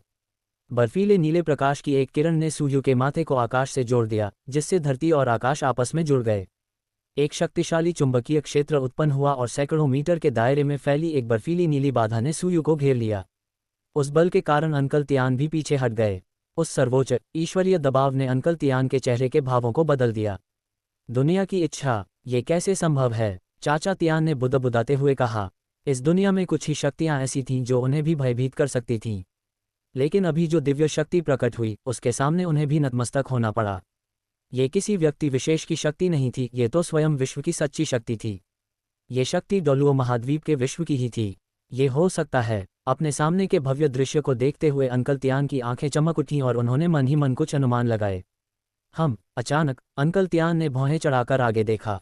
उनके पीछे एक अंतहीन अंधेरा फैलने लगा। दूर उत्तर क्षितिज से पन्ना हरे रंग की रोशनी की एक परत तेजी से उनकी ओर बढ़ने लगी, और अपने साथ ठंडी ऊर्जा का एक भयंकर प्रचंड प्रवाह लेकर आए। हम्फ, अंकल तियान ने जोर से सांस छोड़ी, जिससे बर्फ सैकड़ों मीटर ऊपर हवा में उड़ गई। उनकी प्रभावशाली आभा चारों ओर फैल गई। जमीन पर पड़ी बर्फ उनकी आभा की शक्ति से ऊपर उठ गई और आसमान बर्फ और हिम से भर गया।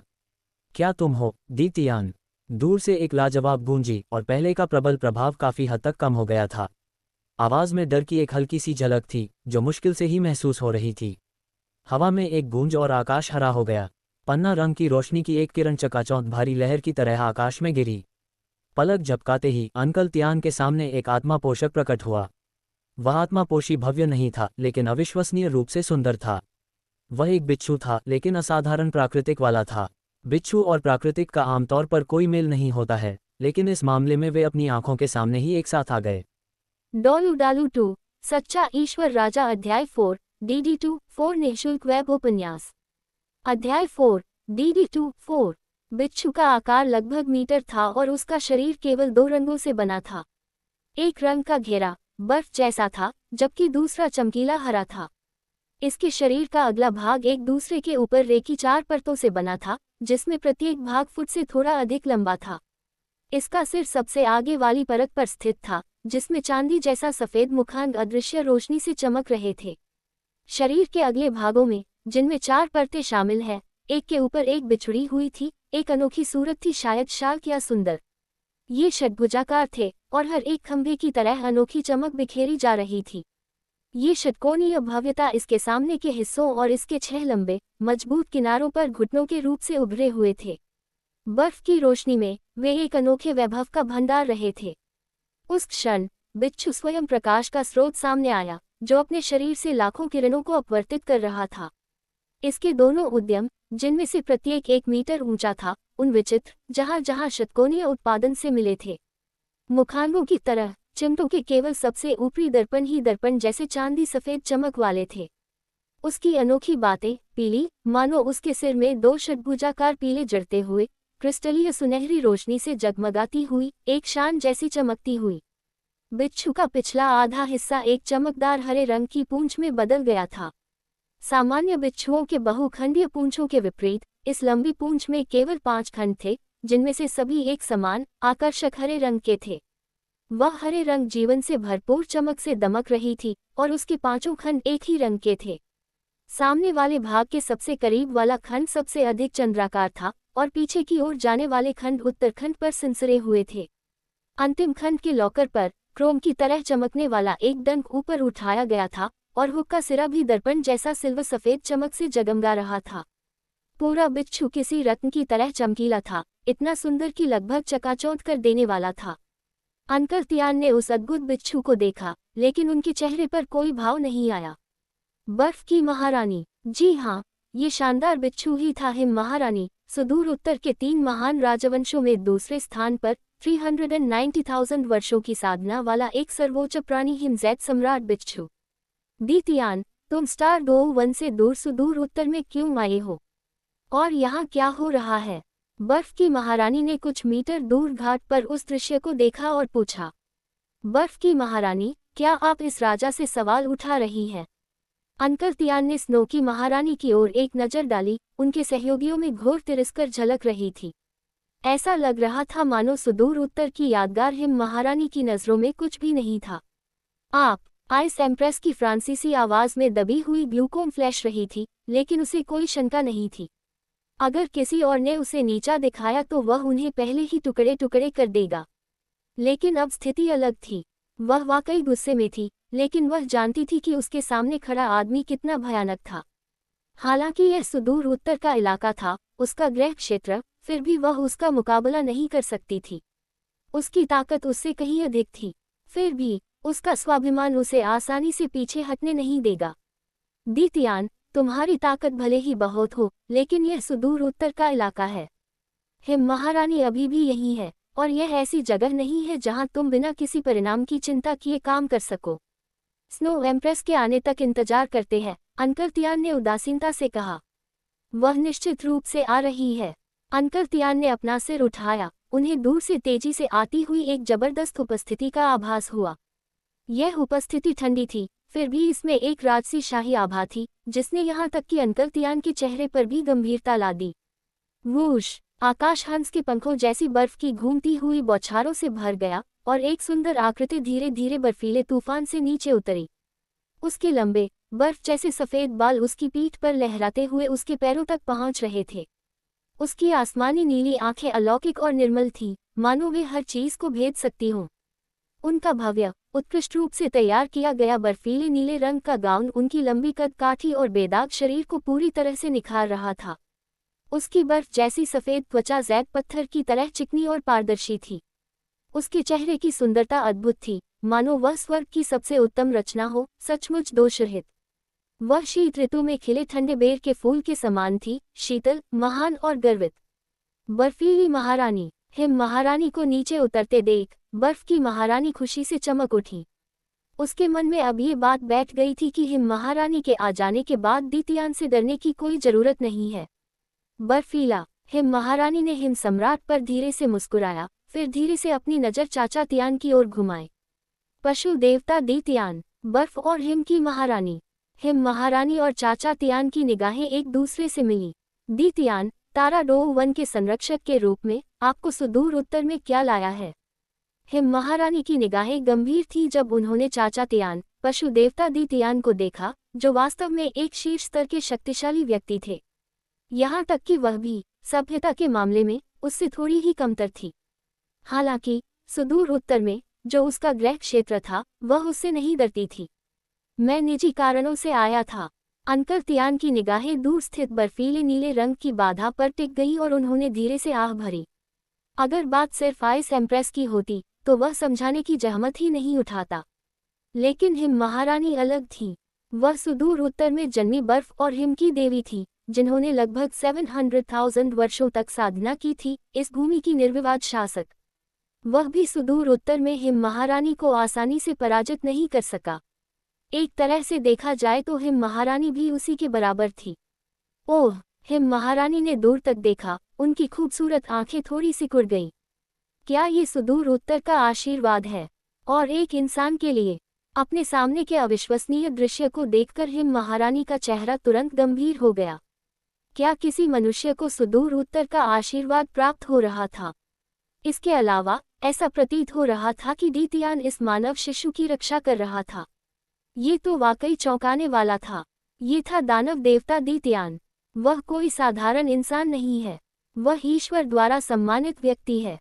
अंकल तियान ने शांत भाव से कहा, क्या इसे सम्राट द्वारा मान्यता प्राप्त है? हिम महारानी की पुतलियों में संक्रमण फैल गया। वह जानती थी कि स्टार डो वन के भीतर आत्मा पशु जाति का सच्चा, महान सम्राट सो रहा है।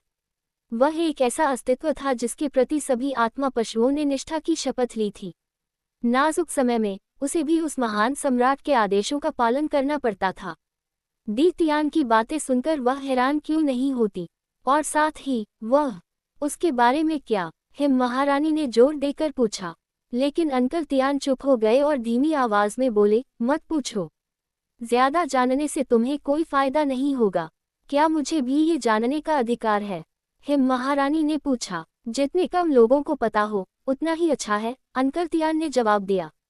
चूंकि हिम महारानी उनकी प्रत्यक्ष अधीनस्थ नहीं थी, इसलिए कुछ बातें थीं जो वह प्रकट नहीं करते थे। ये सुनकर हिम महारानी ने अपनी कोमल भौहें सिकोड़ ली और दूर स्थित बर्फीले नीले अवरोध को निहारते हुए विचारों में खो गई। इस बच्चे के अंदर संभवतः एक बहुत बड़ा रहस्य छिपा हुआ था। इसके अलावा, सुदूर उत्तर में मिली यह अद्भुत घटना अभूतपूर्व थी। वह सुदूर उत्तर की पुत्री और वहां की शासक थी।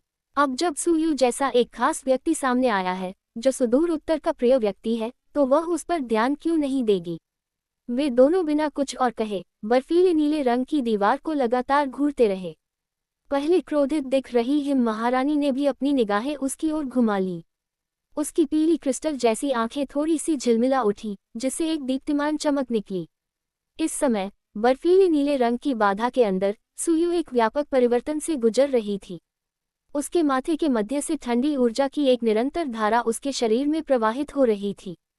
उनकी आत्मा से लेकर उनकी नसों तक, और फिर उनके अंगों और हड्डियों तक, सब कुछ शुद्ध हो रहा था। उनकी असाधारण प्राकृतिक प्रतिभा में एक और परिवर्तन होता हुआ प्रतीत हो रहा था। उनकी आत्मा, जैसे सूखी भूमि को बहुत आवश्यक वर्षा प्राप्त होती है, वैसे ही शीतल ऊर्जा को लालचपूर्वक अवशोषित कर लेती है, जिससे उनका मन दर्पण की तरह साफ हो जाता है और उनके विचार अनंत शांति में विलीन हो जाते हैं। उसके शरीर की नसें ठंडी ऊर्जा से शुद्ध होकर मानो बर्फीले नीले प्रकाश की एक परत से ढकी हुई प्रतीत हो रही थी, जो चौड़ी और अधिक मजबूत होती जा रही थी। उसके शरीर में गहराई से जमी हुई अशुद्धियां और गंदगी पूरी तरह से बाहर निकल गई, जो बर्फ के टुकड़ों में जम गई और सुयू के शरीर से गिर गई। उसकी शारीरिक शक्ति और भी अधिक बढ़ गई और उसका शरीर और भी मजबूत और सुगठित हो गया। ये बर्फीली नीली आभा सुयू के लिए एक अपार अवसर लेकर आ रही थी। ये सुदूर उत्तर का पहला दीक्षा समारोह था। शीतल ऊर्जा सुयू के शरीर में प्रवाहित हुई, जिससे उसे अंदर से पोषण और शुद्धि प्राप्त हुई। उसके पीछे लगभग 10 फीट लंबा एक विशालकाय व्यक्ति धीरे धीरे प्रकट हुआ।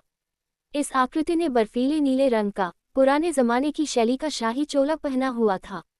चोले पर बर्फ के टुकड़े बने हुए थे और उसके चारों ओर एक विशालकाय बर्फीला सफेद अजगर लिपटा हुआ था, जिसके नुकीले दांत और भयानक पंजे थे जो राजसी आभा बिखेर रहे थे।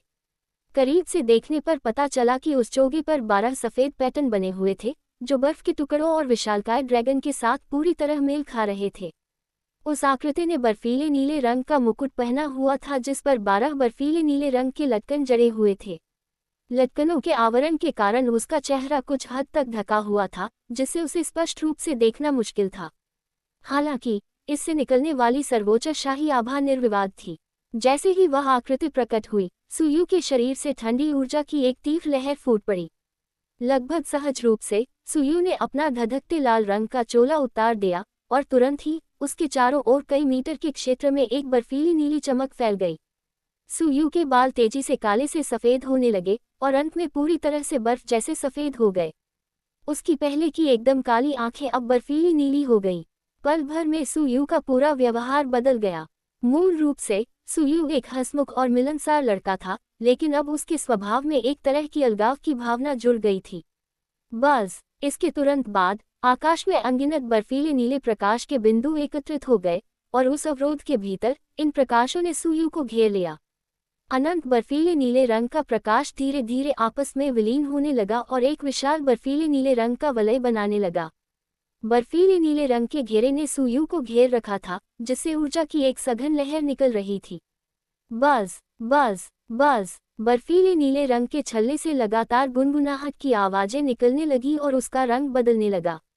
कुछ झिलमिलाहट के बाद बर्फीले नीले रंग का घेरा धीरे धीरे सफेद, फिर पीला हो गया और एक और झिलमिलाहट के बाद ये एक रहस्यमय बैंगनी रंग में परिवर्तित हो गया। बैंगनी रंग का होते ही बर्फीले नीले रंग का छल्ला थोड़ा सा झिलमिलाया और फिर स्पंदन करना बंद कर दिया। ये तेजी से सिकुड़ने लगा और फिर सीधे सुयू के पीछे की आकृति को अपने अंदर समा लिया। सुयू के शरीर के भीतर की आत्मिक शक्ति, जो पहले ही संतृप्ति स्तर पर पहुंच चुकी थी, अंततः अपनी सीमा को तोड़कर एक नए स्तर पर पहुंच गई। जब सब कुछ पूरा हो गया तो स्वर्ग और पृथ्वी को जोड़ने वाली बर्फीली नीली प्रकाश की किरण धीरे धीरे मंद पड़ गई। आकाश में बना विशाल भंवर धीरे धीरे क्षीण हो गया और सुयू के चारों ओर फैली बर्फीली नीली बाधा भी धीरे धीरे गायब हो गई। सुयू के माथे के बीचों बीच एक छोटा सा बर्फ के टुकड़े का निशान दिखाई दिया। बर्फ के सम्राट राजा सुयू ने मानो ज्ञानोदय प्राप्त कर लिया हो, वैसे ही अपने आप से बुदबुदाया। बाहर बर्फीले नीले रंग की बाधा को आखिरकार गायब होते देख अंकल तियान तेजी से सुयू के पास चले गए। क्या आप ठीक हो? अंकल तियान ने चिंता से पूछा। मैं ठीक हूँ अंकल तियान, मैं पहले से भी बेहतर महसूस कर रही हूँ, सुयू ने हल्की मुस्कान के साथ कहा। इस बार उन्हें जबरदस्त लाभ प्राप्त हुआ था। सुदूर उत्तर के अनुभव ने उनमें पूर्ण परिवर्तन ला दिया था। शुरू में उनकी ताकत लगभग 7 या 8 हजार पाउंड थी, जो 10,000 के करीब पहुंच रही थी। लेकिन अब उनका अनुमान था कि उनकी ताकत 10,000 पाउंड से अधिक हो गई थी और इसमें कई हजार पाउंड की वृद्धि हुई थी। बेशक ताकत में वृद्धि तो सिर्फ एक पहलू था, उनकी शारीरिक स्थिति में काफी सुधार हुआ था, न कि सिर्फ उनकी शारीरिक शक्ति में। इसके अलावा उनकी आध्यात्मिक शक्ति में भी वृद्धि हुई थी। हालांकि वे अभी तक आत्मा सागर के क्षेत्र तक नहीं पहुंचे थे, लेकिन कम से कम वे आत्मा संबंध के क्षेत्र के शिखर तक पहुंच चुके थे।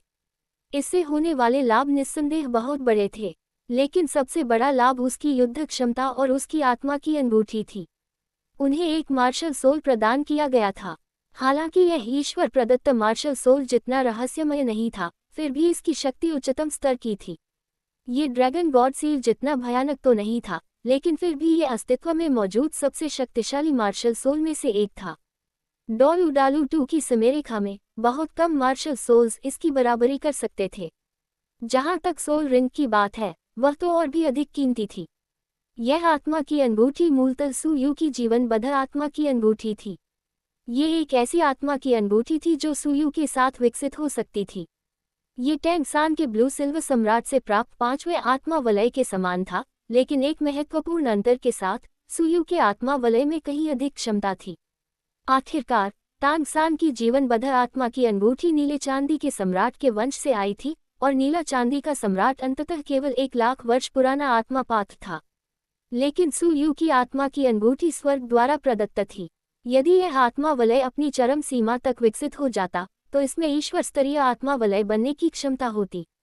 वर्तमान में, सुयू की आत्मा की अंगूठी की आयु लगभग 5000 वर्ष है। उनकी पहली आत्मा की अंगूठी 5000 साल पुरानी थी, किसी विशेष साधन के कारण नहीं, बल्कि इसलिए कि वह वास्तव में 5000 साल पुरानी आत्मा की अंगूठी के दबाव को सहन कर सकते थे। सुयू ने सचमुच इतिहास रच दिया था। स्वर्ग द्वारा आशीर्वाद प्राप्त, वीर आत्मा और आत्मा की अंगूठी से संपन्न, क्या यही कारण है? सुयू के मन में एक विचार कौंधा। शायद ये सब उसकी तथाकथित नियति से जुड़ा हुआ था। जब तक तुम ठीक हो, तुम्हारी युद्ध आत्मा कैसे जागृत हुई? अंकल तियान ने राहत की सांस ली और पूछा। ये जागृति सहजता से हुई। मुझे इस तरह होने की उम्मीद नहीं थी। मेरी मार्शल आत्मा को आइस एम्परर किन कहा जाता है, और इसका गुण बर्फ है। यह सिर्फ बर्फ की विशेषता नहीं है, यह अत्यंत दुर्लभ अल्टीमेट आइस है। सुयू के बोलते ही एक आवाज सुनाई दी। हिम महारानी और हिम महारानी भी उसके पास आ चुकी थी। सुयू थोड़ा मुड़ा, और तुरंत ही 2 आकृतियां उसकी नज़र में आ गई। उनमें से एक लगभग 1.5 मीटर लंबा बिच्छू था, जिसका पूरा शरीर हीरे और जेडाइट के मिश्रण जैसा दिखता था, जो बेहद खूबसूरत और उत्कृष्ट था। दूसरी महिला बेहद खूबसूरत थी। उसके बाल बर्फ जैसे सफ़ेद, आंखें आसमानी नीली, त्वचा बर्फ जैसी और रंगत बर्फ जैसी थी। उसकी सुंदरता इतनी अद्भुत थी कि मानो दम घोंट देने वाली हो। उनका व्यवहार शीतल था, जिसमें अधिकार और भव्यता का शाही आभास झलक रहा था। हालांकि उनका शरीर नाजुक था, फिर भी वह पर्वत की तरह लंबी और चमकदार दिखती थी। सुयू के मन में, अंकल तियान अब तक देखे गए सबसे बलवान व्यक्ति थे। फिर भी, उसके सामने खड़ी महिला अंकल तियान के लगभग बराबर ही लग रही थी। डोलूडालू 2, सच्चा ईश्वर राजा अध्याय 5, DD2 5 निःशुल्क वेब उपन्यास। अध्याय 5, DD2 5। इस महिला को देखकर आपको पहली बार ही आश्चर्य का अनुभव हुआ। उन्होंने सबसे पहले भी खूबसूरत महिलाओं को देखा था, लेकिन किसी को भी उनके सामने खड़ी महिला की तुलना नहीं की जा सकी। यहाँ तक कि आंतकी भी, जो अपनी अनूठी प्राकृतिक दुनिया के लिए जानी जाती है, भी उनके सामने फीकी दिखती थी। Exclamation mark. यदि सुयू को उसे एक शब्द में वर्णित करना हो, तो वह परिपूर्ण होगा। वह अलौकिक प्रकृति की एक उत्कृष्ट कृति थी, ऐसी कृति जो केवल स्वर्ग और पृथ्वी के सर्वोत्तम सार से ही जन्म ले सकती थी। चाचा तियान, ये दोनों कौन है? सुयू ने अपने बगल में बैठे व्यक्ति से पूछा। उसकी आंखों में आश्चर्य की चमक थी। उसे पता तो चल गया कि वे कौन थे, लेकिन कुछ बातें पक्की नहीं कही जा सकी। आखिरकार, सामान्य रेनॉल्ड्स में तो उसे उसकी पहचान पता नहीं होनी चाहिए थी। ये दोनों हिम महारानी और परम महारानी है, जो सुदूर उत्तर के 3 महान शासकों में से 2 है, और यहाँ के सभी आत्मिक पिशाचों के वास्तविक संप्रभु हैं। अति उत्तर के 3 महान शासक, आत्मा के राक्षस। सुयू ने सही समय पर जिज्ञासा का प्रदर्शन किया। हाँ, अंकल तियान ने सिरिया और आगे कुछ नहीं कहा। सुयू ने अपने सिर कुकर 2 महारानियों को देखा, बर्फ की जैद बिच्छू महारानी और हिम महारानी। दोनों ही सर्वोच्च शक्ति की धनी थीं और 10 सबसे भयंकर क्रांति में अमीर थीं। इसके अलावा, दोनों के पास सर्वोच्च गुण थे, एक परम बर्फ था, और दूसरा परम हिम था। दोनों ही अविश्वसनीय रूप से शक्तिशाली थे। मूल कहानी में, अगर ये दोनों नहीं होते, तो भावना देवता हुआ युहाओ का अनुभव ही नहीं होता। अरे नहीं, रुकिए, ये तो भावना देवता दाई युहाओ होनी चाहिए। तुमने अभी तक मुझे जवाब नहीं दिया। मार्शल स्पिरिट परम स्नो क्या है? हिम महारानी ने सुयू पर अपनी छोटी उंगली गड़ाए हुए पूछा। उन्होंने उत्तर प्रदेश में इस शख्स को काफी गहराई ले रही थी चुना। इस बच्चे में ऐसी क्या खास बात थी कि किसने सुदूर उत्तर का स्नेह प्राप्त किया था? नहीं, ये केवल सुदूर उत्तर की प्रार्थना ही नहीं थी, वह उस महान शासक द्वारा भी प्रतिष्ठित व्यक्ति थे, एक ऐसे व्यक्तिगत रक्षा करने के लिए पशु देवता डीटियान भी दृढ़ संकल्पित थे। इस बच्चे के अंदर छुपा हुआ है कोई बड़ा रहस्य। इसके अलावा उसकी प्रति एक अजीब सी आत्मीयता का पता चला। एक ऐसे इंसान के गुण जो इंसानों से हमेशा के लिए घृणित रहे, उसके लिए इस बच्चे के प्रति कोई दुर्भावना रखना मुश्किल था। ऐसा क्या कारण हो सकता है कि इस बच्चे को भी उसकी तरह सुदूर उत्तर का आशीर्वाद प्राप्त हुआ हो?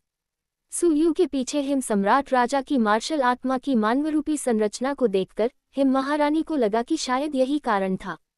हाँ, मेरी मार्शल आत्मा परम बर्फ है, सुयू ने बिना कुछ छुपाए सच्चाई से जवाब दिया। हिम महारानी शक्तिशाली व्यक्तित्व के सामने ऐसी छुपी बात का कोई मतलब नहीं था। उसने तो बस यूं ही पूछ लिया था, लेकिन वो सब कुछ समझ गया था। डोलुओ महाद्वीप पर हिम और हिमपात को सबसे अच्छी तरह से इशारा करने वाली शख्सियत हिमरानी थी। वह परम बर्फ को कैसे पहचान नहीं पाए थे? यह शौर्यमय आत्मा बहुत शक्तिशाली है। ये तुम्हें सुदूर उत्तर से मिली है, तुम्हें इसका बुद्धिमानी से उपयोग करना चाहिए, हिम महारानी ने सुयू को ध्यान से देखते हुए कहा। मैं करूंगा, सुयू ने गंभीरता से सिर हिलाया। नहीं, तुम्हें अभी भी समझ नहीं आया। यह मार्शल सोल तुम्हारी सोच से कहीं अधिक शक्तिशाली है। ये सिर्फ एक साधारण अल्टीमेट आइस नहीं है, उसने आगे कहा। तुम अभी जवान हो, जब तुम बड़े हो जाओगे तब तुम्हें समझ आएगा कि सुदूर उत्तर का आशीर्वाद कितना अनमोल है। स्वर्ग और पृथ्वी का आशीर्वाद एक पूर्ण शारीरिक रूपांतरण, एक संपूर्ण पुनर्जन्म था। सुदूर उत्तर का आशीर्वाद प्राप्त करने के बाद सुयू में कम से कम मानव डोलुओं की सीमाओं को पार करने की क्षमता होगी। इस आशीर्वाद के प्रत्यक्ष लाभ तो इसका एक छोटा सा हिस्सा ही थे। इससे कहीं अधिक महत्वपूर्ण बात यह थी कि इसने उनके लिए एक सच्चे महाशक्तिशाली व्यक्ति बनने का मार्ग प्रशस्त किया। दूसरे शब्दों में, इस आशीर्वाद के साथ जब तक सुयू की असमय मृत्यु नहीं हो जाती, उसका भविष्य उज्ज्वल होना तय था। स्नो एम्प्रेस सही कह रही है। तुम, नन्हे इंसान, बेहद भाग्यशाली हो, आइस एम्प्रेस ने चांदी की घंटियों की तरह कुरकुरी आवाज में कहा। वह ईर्ष्या से लगभग मर रही थी। हिम महारानी सुदूर उत्तर में जन्मी एक आत्मा थी, जिन्हें जन्म से ही आकाश और पृथ्वी का संरक्षण प्राप्त था। यही सबसे महत्वपूर्ण कारण था कि वे लगभग 700,000 वर्षों तक साधना करने में सक्षम थी।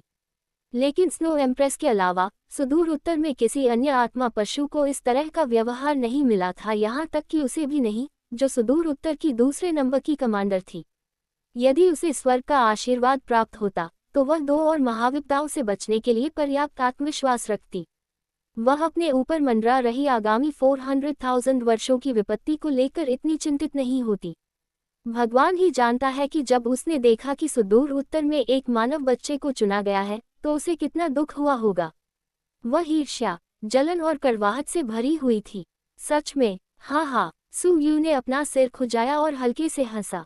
अब खुद को देखो और तुम्हें समझ आ जाएगा कि तुम कितना बदल गए हो, बर्फ की महारानी ने गुस्से से कहा, और अचानक सुयू के सामने एक बर्फ का दर्पण प्रकट हो गया। सुयू ने अपना सिर थोड़ा ऊपर उठाया और ध्यान से खुद का निरीक्षण किया, तब उसे एहसास हुआ कि उसकी शक्ल में वाकई बहुत बड़ा बदलाव आ गया है।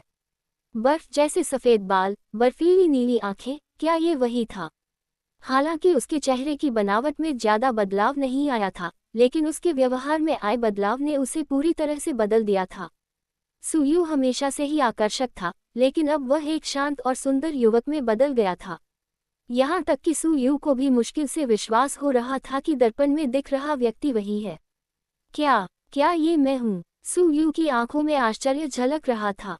क्या मार्शल सोल को जागृत करने से इतना बड़ा बदलाव आ सकता है? आमतौर पर जब कोई प्राणी महत्वपूर्ण शारीरिक परिवर्तन से गुजरता है तो यह एक प्रकार का कायापलट होता है, हिम महारानी ने समझाया। आत्माओं को भी ये अनुभव होता है, और आप मनुष्यों को भी। आप अब पहले से पूरी तरह अलग हैं।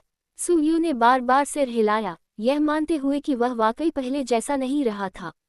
ये कहा जा सकता है कि वह पहले से कहीं अधिक शक्तिशाली हो गया था।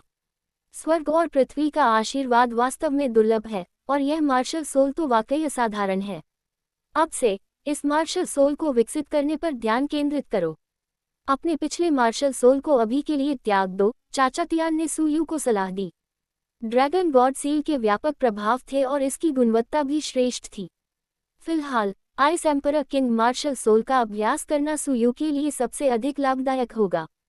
सुयू ने सिर हिलाकर सहमति जताई। ड्रैगन गॉड सील में निहित ड्रैगन गॉड की शक्ति को यूं ही प्रकट नहीं किया जा सकता था। फिलहाल आइस एम्परर किंग ही बेहतर विकल्प था। रुको, तुम्हारे पास जुड़वा मार्शल आत्माएं हैं। हिम महारानी और हिम महारानी एक बार फिर आश्चर्यचकित रह गई। उसके पास न केवल आइस एम्परर किंग था, बल्कि एक और मार्शल सोल भी था। हालांकि वे आत्मा प्राणी थे, फिर भी वे जानते थे कि जुड़वा मार्शल आत्माओं का क्या अर्थ होता है। ये मानव आत्मा प्रबंधकों के बीच सर्वोच्च प्रतिभा थी। और क्या होगा यदि उन दो मार्शल आत्माओं में से एक परम मार्शल आत्मा हो? इससे वह मानवीय प्रतिभा के शिखर पर पहुंच जाएगा। इसके अलावा दीतियान की बातों से ऐसा प्रतीत होता है कि इस बच्चे की पहली martial soul ice emperor king से कमतर नहीं होगी। अन्यथा दीतियान बच्चे को पहले आइस एम्परर किंग की साधना करने की सलाह नहीं देता। दो मार्शल सोल होने पर अधिकतर लोग अधिक शक्तिशाली सोल को बाद के लिए बचाकर रखते थे। इस तरह सोल रिंग जोड़ने से अधिक लाभ मिलता था। हिम महारानी को यह विश्वास नहीं था कि दीतियान एक अज्ञानी व्यक्ति था। ओह, ये जानकर हिम महारानी भी अपने भीतर के सदमे को दबा नहीं सकी। आखिर यह बच्चा कौन था? जुड़वा मार्शल आत्माएं, एक परम मार्शल आत्मा। फुफकार, दीतियान, तुम्हें ये राक्षस आखिर कहाँ से मिला? स्वर्ग और पृथ्वी का आशीर्वाद तो पहले से ही आश्चर्यजनक था, लेकिन साथ ही दो वीर आत्माएं भी। क्या ये बच्चा संसार की इच्छा का नाजायज बच्चा था या कुछ और? ये प्रतिभा कुछ ज्यादा ही हास्यास्पद है ना? बर्फ की महारानी की पीली हीरे जैसी आंखें थोड़ी सी झिलमिला उठी और उनकी आवाज सदमे से भरी हुई थी। वह पहले से ही यह अनुमान लगा सकती थी कि ये बच्चा निस्संदेह भविष्य में मानव जगत में एक महाशक्ति बनेगा। दीतियान, इतनी अद्भुत प्रतिभा के साथ क्या तुम्हें जरा भी चिंता नहीं है? बर्फ की महारानी ने पूछे बिना नहीं रह सकी। आखिरकार सुयू अभी भी इंसान ही था। इतनी अद्भुत प्रतिभा के साथ ये कहना मुश्किल था कि क्या वह भविष्य में दीतियान को पीछे छोड़ पाएगा। क्या दीतियान को हालात बेकाबू होने का डर नहीं था? आखिर इंसान और आत्मापोशी तो एक ही पक्ष में नहीं थे। बर्फ की महारानी, बस करो, बकवास करना बंद करो। उसके शब्दों पर अंकल तियान का चेहरा गुस्से से लाल हो गया और उन्होंने उसे सख्ती से फटकारा। वह नहीं चाहता था कि बर्फ की महारानी की बातों के कारण सुयू के मन में किसी भी प्रकार का संदेह पैदा हो। दीतियान, मेरा इरादा अच्छा था। जब दीतियान ने हिम महारानी को फटकारा तो वह नाराज हो गईं। उसने विनम्रतापूर्वक दीतियान को याद दिलाया था, फिर भी उसने बदले में उसे ठंडा चेहरा दिखाया। भला वह घमंडी बर्फ की महारानी क्रोधित क्यों नहीं होगी? ठीक है आइस, दीतियान जानता है कि वह क्या कर रहा है। हालांकि हिम महारानी ने इन सब के पीछे एक गहरा अर्थ देखा। इस लड़के और दीतियान के बीच का रिश्ता इतना सरल नहीं था। बर्फ की महारानी सीधी सादी थी, लेकिन उनके शब्दों से अनावश्यक गलतफहमियां पैदा हो सकती थीं। हम्फ, अंकल तियान ने नाक सिकोड़ते हुए कहा, अब यहाँ सब काम हो गया है, मैं और नहीं रुकूंगा। यू8, चलो चलते हैं। ओह, सुयू ने जवाब दिया और एक बार फिर हिम महारानी की ओर देखा। अप्रत्याशित रूप से हिम महारानी ने उस पर मुस्कुराते हुए कहा, यदि आपके पास समय हो तो आप सुदूर उत्तर की ओर लौट सकते हैं। अल्टीमेट आइस के बारे में मेरे पास कुछ जानकारी है। हालांकि दीतियान शक्तिशाली है, लेकिन वह बर्फ को नहीं समझता। उद्धरण चिन्ह ... ठीक है। सुयू क्षण भर के लिए स्तब्ध रह गई, लेकिन उसने तुरंत सिर हिला दिया। हिम साम्राज्य सद्भावना का प्रस्ताव दे रहा था और वह इसे अस्वीकार नहीं कर सका। इसके अलावा हिम महारानी वास्तव में दुनिया में वह व्यक्ति थी जो बर्फ और हिम को सबसे अच्छी तरह समझती थी। सुयू को ice emperor king martial soul विकसित करने में उनके मार्गदर्शन से बहुत लाभ होगा। चल दर, अंकल तियान ने हिम महारानी की ओर एक नज़र डाली, फिर सुयू के चारों ओर अपना हाथ लपेट लिया। पलक झपकते ही वे गायब हो गए। उन दोनों को गायब होते देख बर्फ की महारानी अभी भी गुस्से से उबल रही थी। वह दीतियान, उसे दयालुता का महत्व नहीं पता। मैंने उसे विनम्रता से याद दिलाया और उसने मेरे साथ ऐसा व्यवहार किया। ये बहुत गुस्सा दिलाने वाला है। बर्फ की महारानी ने गुस्से से फुफकारा। अगर वह उससे लड़ाई जीत सकती तो वह अब तक दीतियान से लड़ चुकी होती। दीतियान की अपनी योजनाएं अवश्य होंगी। पशु देवता होने के नाते वह मूर्ख नहीं है। इसके अलावा महान सम्राट की निगरानी में हमें चिंता करने की कोई आवश्यकता नहीं है, हिम महारानी ने शांत भाव से कहा। अगर चीजें गलत हो गईं तो उसके चेहरे का हावभाव देखना मुझे बहुत अच्छा लगेगा, बर्फ की महारानी ने चिढ़कर कहा। ये सुनकर हिम महारानी मुस्कुराए और सिर हिलाया। बर्फ आज भी पहले की तरह ही अभिमानी और विद्रोही थी। वैसे स्नो, तुमने उस इंसान के बच्चे को सुदूर उत्तर में क्यों बुलाया? आखिरकार वह अभी भी एक इंसान ही है। बर्फ की महारानी ने हैरानी से पूछा। उसे मनुष्यों के प्रति ज्यादा स्नेह नहीं था, लेकिन वह सुदूर उत्तर द्वारा चुना गया व्यक्ति भी है जो उसे हम में से एक बनाता है। और वैसे भी मुझे जिज्ञासा है, इस छोटे से जीव में ऐसी क्या खास बात है? हिम महारानी ने अपना सिर उठाया और नीले आकाश की ओर देखा। उनकी नीली आंखें थोड़ी सी झिलमिला उठीं। ... इसी बीच चाचा तियान सुयू को उसी रास्ते से तेज गति से वापस ले जा रहे थे जिससे वे आए थे। स्टारडो फॉरेस्ट से भी कहीं अधिक विशाल सुदूर उत्तर का इलाका अंकल तियान के पैरों के नीचे से तेजी से गुजर गया।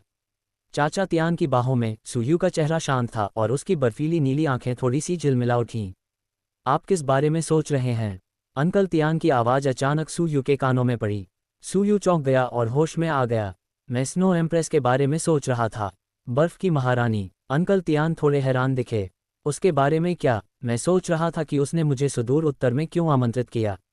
और क्या? और मुझे हिम महारानी के साथ एक अजीब सी परिचितता का एहसास हो रहा है। मुझे नहीं पता कि यह सिर्फ मेरी कल्पना है या कुछ और, सुयू ने धीरे से कहा। परिचित होने का एहसास। अंकल तियान की भौहें उठीं और उनकी सुनहरी आंखों में एक चमक दिखाई दी। ये हो सकता है। क्या आप सुदूर उत्तर में वापस जाना चाहेंगे? अंकल तियान एक पल के लिए रुके और फिर पूछा।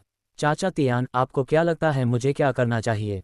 सुयू ने पूछा। यदि आप ice emperor king martial soul का विकास करने जा रहे हैं तो मेरा सुझाव है कि आप जाएं। स्नो एम्प्रेस निसंदेह अल्टीमेट आइस को सबसे अच्छी तरह समझती हैं। उन्होंने सही कहा था कि मैं बर्फ को नहीं समझता। अंकल तियान ने अपनी कमियों को खुलकर स्वीकार किया। और अगर आपको इस बात की चिंता है कि हिम महारानी, जो एक आत्मा राक्षस है, आपको नुकसान पहुंचा सकती है, तो चिंता करने की कोई ज़रूरत नहीं है। वह आपको नुकसान नहीं पहुंचाएगी। साथ ही मेरे आसपास होने से वह ऐसा करने की हिम्मत नहीं करेगी। अंकल तियान की आवाज़ शांत थी लेकिन गर्व और प्रभुत्व से भरी हुई थी। ऐसा लग रहा था मानो यह एक निर्विवाद तथ्य हो। अंकल तियान, आप तो कमाल के हैं। सुयू ने उसे अंगूठा ऊपर करके इशारा किया। तुम छोटे छोकरे। अंकल तियान दिल खोलकर हंसे और सुयू को कसकर गले लगा लिया क्योंकि वे आसमान में तेजी से आगे बढ़ रहे थे। ... जब तक चाचा तियान सुयू को घर वापस लाए तब तक सूरज डूब चुका था। घर के अंदर सोल टूल लैंप से एक नर्म नारंगी रोशनी निकल रही थी। धुंधले रूप से अंदर एक सुंदर आकृति दिखाई दे रही थी। अंकल तियान दरवाजे पर उतरे और सुयू को नीचे उतार दिया। दोनों साथ साथ आंगन में चले गए। अंदर शोर सुनकर आंटी बी तुरंत बाहर आकर उनका स्वागत करने लगीं। आप वापस आ गए हैं। आंटी बी ने गर्मजोशी से मुस्कुराते हुए उन दोनों को देखते हुए अपनी निगाहों को कोमल बनाया। सुयू ने सिर हिलाकर और मुस्कुराकर जवाब दिया। काफ़ी रात हो गई है, तुम्हें बहुत भूख लगी होगी। जल्दी अंदर आ जाओ, आंटी बी ने तुम्हारे लिए तुम्हारा पसंदीदा ब्रेस्ड बीफ बनाया है। आंटी बी ने सुयू के बालों को सहलाया और उसे अंदर ले गईं। चाचा तियान उनके पीछे पीछे चल रहे थे। वाह, क्या शानदार दावत है।